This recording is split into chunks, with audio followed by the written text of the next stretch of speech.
Hi everyone, Mr. Peabody here, and today I'm going to be talking to you about Midway.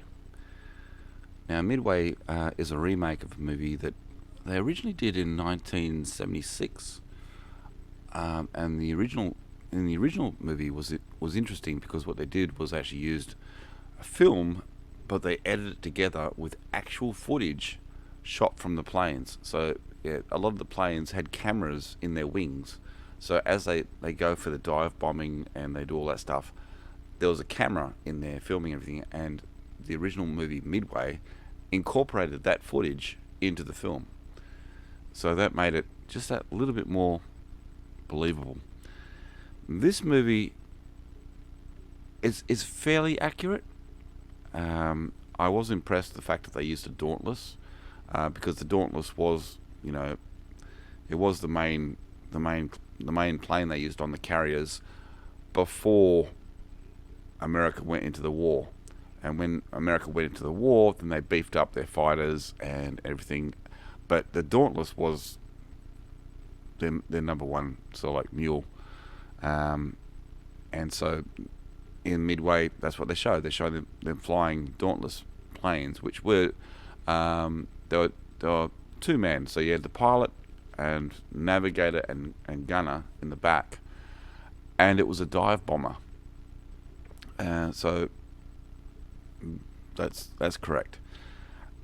The facts through the movie are pretty much accurate for the most part, but the problem was it's not a documentary. It's supposed to be a movie. Okay, is there a storyline that you can sort of like follow through the movie? Not really. Is there like a main character that you follow through the movie? Not enough. Um, you chop and change between characters and things like that, which is usual. I understand that, but there's no undercurrent story happening at all. It's just saying we're here. This is what happened. We're over here. This is what happened, and it's not a documentary, so you don't have someone in the background telling you what's happening. It's just saying this is what happened, and unlike Pearl Harbor, I mean, I know Pearl Harbor was not a great movie. I thought it was fairly good, but it wasn't a great movie. But it had a storyline, and it took you from this place, and it carried you all the way through the movie, and it dropped you off at this place. This movie does not do that. It does not hold your hand and take you through the whole thing, which I was really disappointed at because Mandy Moore's in it. I love Mandy Moore, and she wasn't in it enough. And plus, the guy they had playing her husband, I was not happy with him at all. Might be a jealousy thing, but there you go. But yeah, there's no real story through the whole thing. It's basically this is what happened. There it is.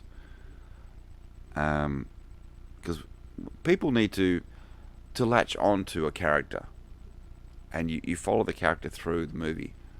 There's none of that. There's no person to latch onto. There's no person you're even interested in latching onto. I will say that Dennis Quaid did a great job, and so did Woody Harrelson. Woody Harrelson actually played Nimitz, which was a big role to play, but he played it fairly well. Sorry, I don't want to give any spoilers away, but